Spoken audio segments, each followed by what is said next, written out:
કોઈ પણ એવા વિષય હતી જે વિષય ઇસ્લામિક રવિવારની શનિવારની અંદર આપણે ગયા વર્ષે જેટલા મસાઇલ બયાન કરી ચૂક્યા છીએ એનાથી એક બાબ અને એક ચેપ્ટર આગળ વધવાની જરૂર છે. દર વખતે વઝુ કે નમાઝની શરૂઆત નહીં કરી.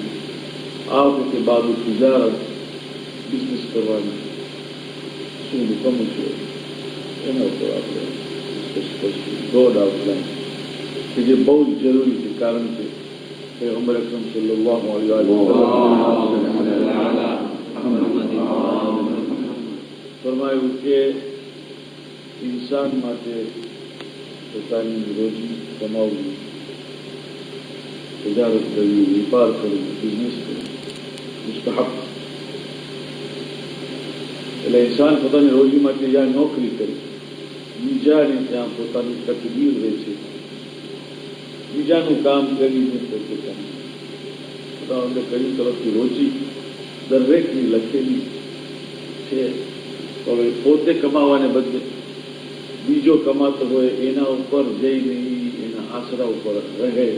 આ કમાશે અને એના કમાણીમાં થોડો ભાગ મને મહેનતની આપશે તો પોતાની તકલીફ બીજાના હાથે વેચી છે. તો નોકરી એ જ માણસ કરે છે કે જે માણસ બિલકુલ મજબૂર હોય અને એને પછી કોઈ બીજો રસ્તો ન હોય કે બધાને રોજી આગળ વધારે. પછી જે માણસ પાસે બધાના પદક કોઈ ઘણી મૂડી હોય અથવા બીજા વસીલાઓ હોય કે જે વસીલાથી એ મૂડી ઊભી કરી શકતો હોય, એના માટે નોકરી કરવી બે હદ મજમ્મત એટલે કે ખુદાવંદે કરી નથી ઈચ્છતો કે ઇન્સાન બીજા ઉપર ભારરૂપ થાય. બે રીતે ભારરૂપ થાય. એક મફતિયા કે જે કોઈના ઉપર મફત બેસી નથી આવું નથી કમાવવું યા કામ કરવું બેઠું છે. એના માટે તો પૈગંબરે ફરમાવ્યું કે એ માણસ મલઉન છે. મલઉન તેને પકડવાની લાનત છે કે જે માણસ પોતાનો બોજો બીજા ઉપર નાખે કોઈ પણ કારણ વગર.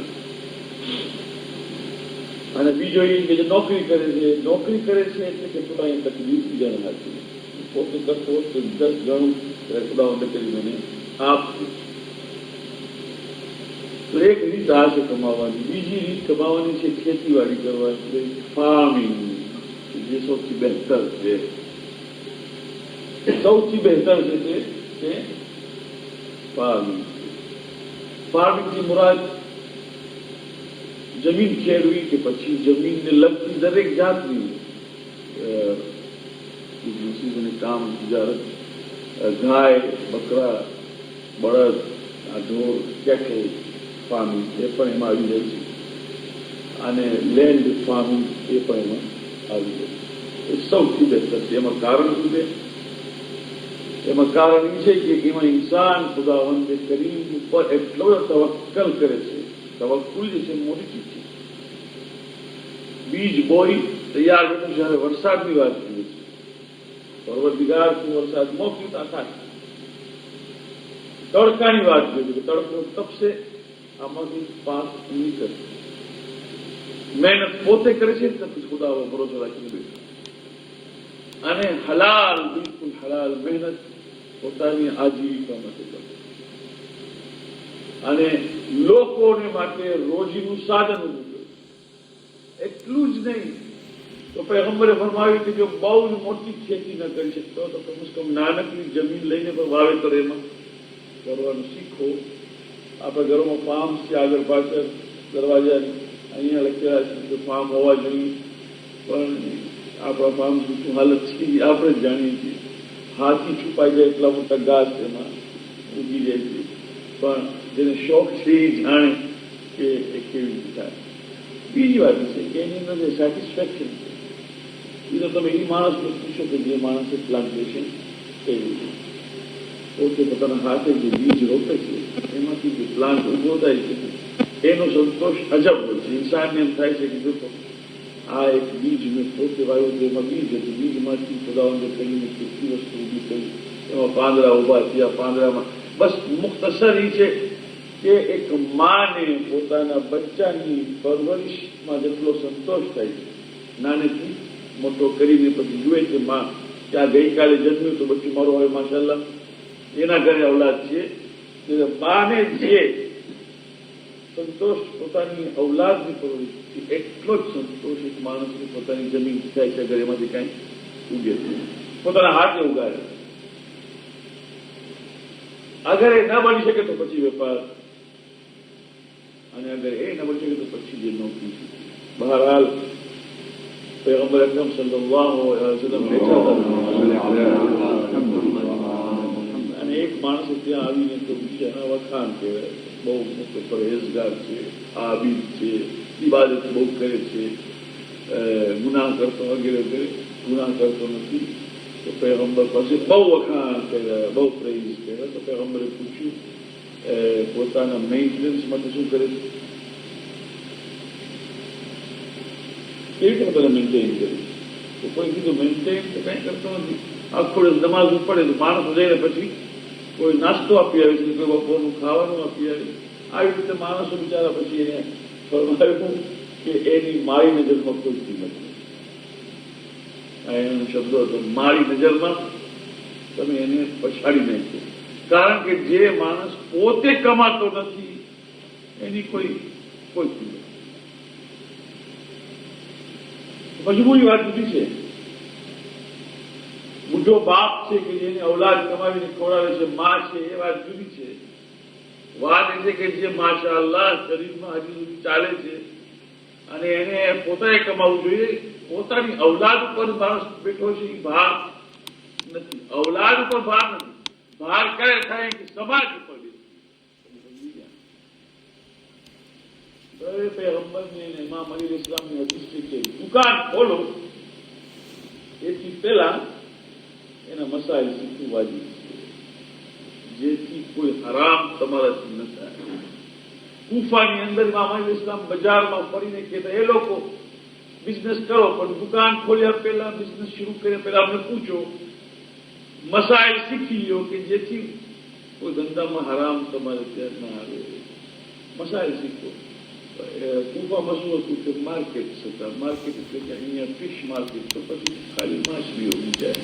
અહીંયા મતલબ બીજી કોમોડિટીઝની માર્કેટ જુદી જુદી અરબ લોકોને આવી. દરેક માર્કેટમાં ઉભા રહીને મૌલા ફરમાવતા, આ કોમોડિટી વેચવી હરામ છે, આ ન વેચાય. માછલીઓની અંદર બજારમાં જઈને માછલી મારોને કહેતા હતા કે આ માછલી ખાવી હરામ છે, માટે પકડજો નહીં. જો આવી જાય તમારી પકડ લાઈનમાં ઝાડમાં તો પાછીને આઝાદ કરી દો. આ વેચવી હરામ છે, આ ખાવી હરામ છે. આવી રીતે ઇમામ અલી ઇસ્લામ કહેવાય. પૂછો પેલા, મુમકિન છે તમને ખબર ન હોય તો જે પૈસા ઘરમાં આવશે એ પૈસા હરામના, એ હરામના પૈસાના પરિણામે અને એના રિઝલ્ટથી જે કામો દુનિયામાં પછી થાય છે, ફસાદ, એની અવલાદમાં જુઓ, ઘરમાં જુઓ, આ બધા હરામના પૈસા. કમાતી વખતે બહુ મીઠા લાગે છે પણ એના ફળ હંમેશા કડવા હોય છે, તે લોકો સમજતા નથી. આપણે દુઆ કરીએ ખુદાવંદે કઈ પાસે કે આપણે કમાઈએ હલાલથી, ભલે ઓછું આવે પણ હંમેશનું આવે. તમે ખાઓ, તમારી અવલાદ થાય, એના પછી ખાય અને બરકત એને કહેવાય છે. એવું ના આવે કે જે આવે પછી ઘર આવે ત્યારે માશાલ્લાહ ઘણું આવી જાય છે, બહુ મજા આવે છે કે પૈસા અંદર જ આવે છે બધા હરામ ના ને હલાલ ને બધા ભેગા, પછી આપણે રડીએ છીએ.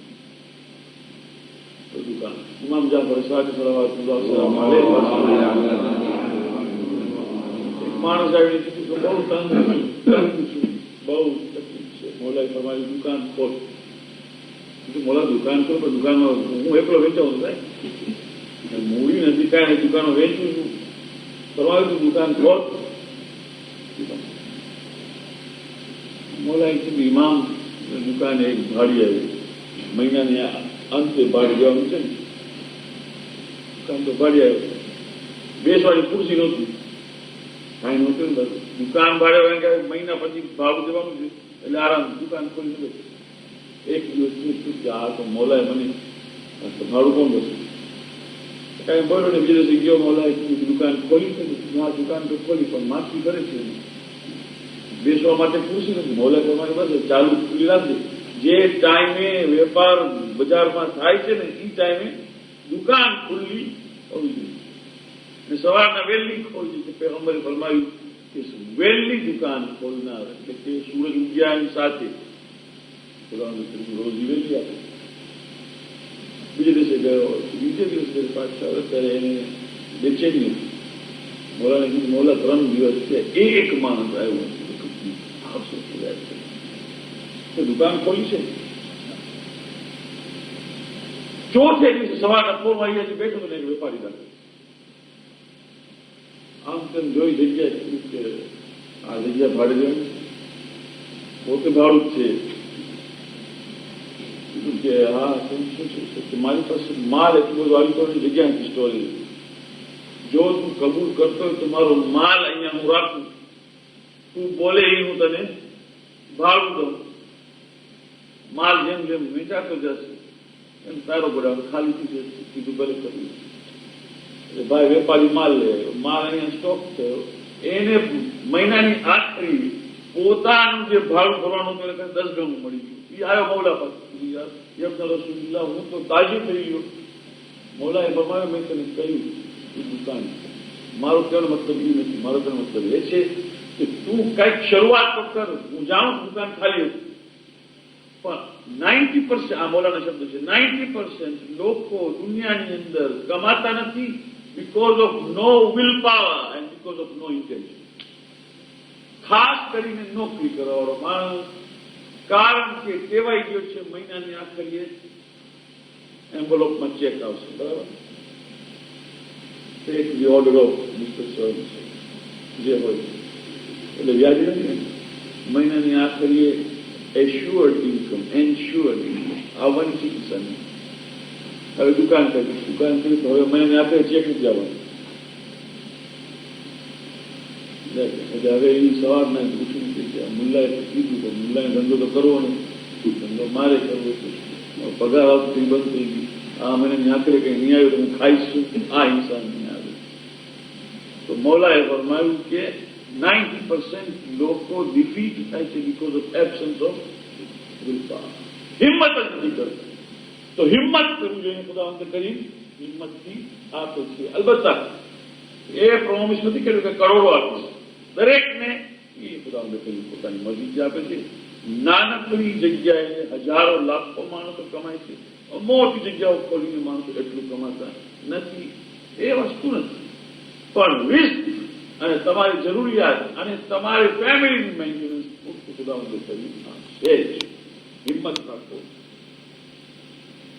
પણ શરીયતે કહ્યું છે યાદ રાખજો અમુક વસ્તુઓ મકરૂહ છે, અમુક વસ્તુઓ હરામ છે, અમુક વસ્તુઓ મુસ્તહબ છે. જયારે દુકાન ખોલી આપે અને તમે કોઈ પણ સોદો કરવા માટે બિઝનેસ શરૂ કરો, ચાહે એ એક્રોસ ધ કાઉન્ટર હોય એટલે રિટેલની દુકાનની હોય, માલ રાખતી હોય, તમે આવ્યા મારી દુકાનમાં એક વસ્તુ લેવા માટે હું વેચું છું, તો એક થઈ ગયો બાયર અને એક થઈ ગયો સેલર. એ નથી. માનો કે મોટી કોમર્સ છે દુકાન કે જેની અંદર દેખાતી નથી વસ્તુ પણ સોદો થાય છે. મેં 500 ગુણી ચાવલ લીધું, તમને ચાવલ છે નહીં, બજારમાંથી હું ક્યાં નીકળ્યું 500, તમે કબૂલ કરો આ સોદો છે. તો ચાહે આ ચીજ સામે હોય ચાહે દેખાતી ન હોય તો સોદો મકાનનો કર્યો. આ બધા સોદામાં એક હોય છે બાયર અને એક હોય છે. અમુક વસ્તુઓ વેચવી હરામ છે, અમુક વસ્તુઓ વેચવી મકરૂહ. જે મકરૂહ છે એ આજે બધાને કરું પછી આગળ ઇન્શાઅલ્લાહ આવતો. કસાઈનો ધંધો મકરૂહ. કસાઈનો ધંધો મકરૂહ છે એટલે શું? એટલે કસાઈ બનવું મકરૂહ. દુકાન ગોશ્તની રાખવી મકરૂહ નથી. તમે કાપતા નથી, તમે કાપતા નથી, કોઈ કાપે છે ગોશ્ત, તમને સપ્લાય કરે છે જબા કરી. તમે દુકાન રાખી છે કે જેમાં ગોશ્ત તમે ટુકડા ટુકડા કરી અને ગ્રાહકને જોઈને એ પ્રમાણે આપો, એ મકરૂહ નથી. મકરૂ છે કસાઈ, એટલે કે એક માણસની કમાણી એના ઉપર છે કે રિબા છે પોતાના હાથ. રાઈટ. બીજી વસ્તુ જે મકરૂ છે કે આ ગુલામો વેચવા, કનીઝો વેચવી મકરૂ છે. અથવા આજે પ્રોપર્ટીઝ ઇમ્પાઉન્ડ થાય, માણસ કોઈ ભરતું હોય મોર્ગેજની ન્યાય છે, તો ઘણા બ્રોકર્સો છે કે જે લોકોની આવી પ્રોપર્ટી વેચી આપે છે. કોર્ટ બ્રોકર્સ કહેતા હતા કે જે માલ બિચારો ભર્યો છે કે પૈસા, એનો માલ કોન્ફિસ્કેટ કરી અને વેચવું, અને એ વેચી અને જેનો કરજો હોય તો અદા થઈ જાય, પણ એમાં પોતે કમિશન જે એનું હોય એ થાય. આ ધંધો મકરૂ છે. મિલ્ક પરોશી, આ ધંધો મકરૂ છે. કોર્ટ બ્રોકરેજ જેવું, અથવા કોઈ એવું બ્રોકરેજ કે જેમાં કોઈનો માલ વેચવું પડે તમને to pay of the dates and you earn the commission out of it. ત્રીજું, જયારે બે વેપારીઓ અથવા બાયર એન્ડ સેલર પોતાનું કન્ક્લુડ કરી ચૂક્યા હોય સોદો, તમે વચમાં ઘૂસી અને કહ્યું હું 5 હજાર આપીશ તને. જ્યાં કન્ક્લુડ થઈ ગયો હોય ત્યાં ઘૂસવું અંદર અને સોદો બગાડીને પોતે સોદો કરવું મકરૂ છે. હરામ નથી, આ મકરૂ છે. મનાય છે આપણને કે આપણે 2 જણાએ સોદો કરી નાખ્યો, એમાં તમારે ઘૂસવું. સોદો નથી થયો ત્યાં સુધી તમને હક છે. આને અંદર જરા એક વસ્તુ યાદ રાખજો, લીલામ એટલે કે ઓપ્શનની અંદર બિડિંગ કરવી for the sake of raising the price હરામ છે. એ વસ્તુ જુદી છે. તમને ખબર છે ઘણા માણસોનું કામ આખી સવારથી સાંજ સુધી એટલે હું કાંઈ નથી કરતો, એટલે ખાલી જુએ છાપામાં ક્યાંક ત્યાં ઓપ્શન છે. ઓપ્શનિયર જે હોય એને કયા જો આ ઓપ્શનમાં છે કેટલામાં વેચી છે, તો એ કે છે આસ્કિંગ રિઝર્વ પ્રાઇસ છે ને 15 પાઉન્ડ. ઓપ્શનમાં તો 6 માં જાય 2 માં જાય, તો કે હું તને 15 ઉપર અપાવું તો એ શું કરે? એ બેઠો હોય સૌથી આગળ ખોટી બિડિંગ કરે, ખોટી બિડિંગ કરે. લેવું હોય ને બાપને બધું કાંઈ. એક ઓપ્શનિયરને એ ખબર છે કે આ જેટલી બિડિંગ કરે છે ખોટી છે, આને આપણને તો બિચારો જે મારા જેવો ત્યાં ગયો હોય, તમારા જેવા ત્યાં ગયા હોય, એ લોકો હેરાન થાય એટલે એ શરૂ કરે 15.5. નેચરલી હવે નેક્સ્ટ બિડર 14 પર નહીં આવે, 16 પર આવે. એટલે પ્રાઇઝ વધારવા વાળો જે હોય છે બિડિંગ કરે છે કે પ્રાઇઝ વધી રહી છે. ઓપ્શનિયરને એ ફાયદો વચમાં એનો એક નીકળે. આ જે છે તે હરામ છે, હરામ છે, બિલકુલ જાયઝ નથી કે બિડ કરે ટુ રેઝ ધ પ્રાઇઝ. તો એ વસ્તુ જુદી છે. આ હું કહું છું એ વસ્તુ જુદી છે કે તમે હું 2 જણા બેઠા વેપારમાં આ સોદો કર્યો અને એ સોદાની અંદર ત્રીજો માણસ ઘૂસી ગયો અને એને લઈ લીધું. એ સોદો કરનારની અંદર ડિસ્ટર્બ કરનાર કન્ક્લુઝન બહાર ગઈને એ મકરૂ. અને મકરૂ છે સવારની નમાઝના ટાઈમથી ફજરના ટાઈમથી સૂરજ ઉગે ત્યાં સુધી કોઈ પણ ધંધો કરો. એટલે એ યાદ રાખજો, અહીંયા તમે સવાર નમાઝ પઢાવો ત્યારે એ ટાઈમે કઈ વેચતા નથી. નમાઝના ટાઈમ એટલે કે સૂરજ સાદિક લઈ અને તુલુએ આફતાબ સુધી, એટલે તુલુએ ફજર સુધી, એટલે કે તુલુએ શમ્સ સુધી, એટલે સૂરજ સુધી ત્યાં સુધી ધંધા અને વેપાર છે એ મકરૂ છે. સોદો મકરૂ છે. હવે મકરૂથી શું થાય? મકરૂ એટલે શું? મકરૂ એટલે અનડિઝાયર, એમાં બરકત હોતી હરામ નથી. આ ટાઈમ છે ઇબાદત, ઠીક છે કે હવે વેપાર પણ પહેલેથી કહી દીધું કે કાઉન્ટરની જરૂર નથી. અહીંયા આવ્યા શું વિચાર છે? આ ઘડિયાળ તમે જોજો હોંગકોંગથી બહુ પાણી છે. સવારના મસ્જિદ ઇમામ તો નમાઝ શરૂ થઈ નથી, સોદો થઈ ગયો કે તો જરૂર નથી કે દુકાન ખોલે મસ્જિદની અંદર. હા, એટલે ઈ સોદો મકરૂ છે જેની અંદર ખુદાવંદે કરી બાજુ ટાઈમ હોય અને આપણે વાતો કરતા હોય ને વાતો કરતા કાંઈ માલ ચોંટાડી દીધો તો એ બરાબર છે. ખુદાવંદે કહ્યું તૌફીક આપે. રહમલ્લાહુ તઆલા અલ-ફાતિહ.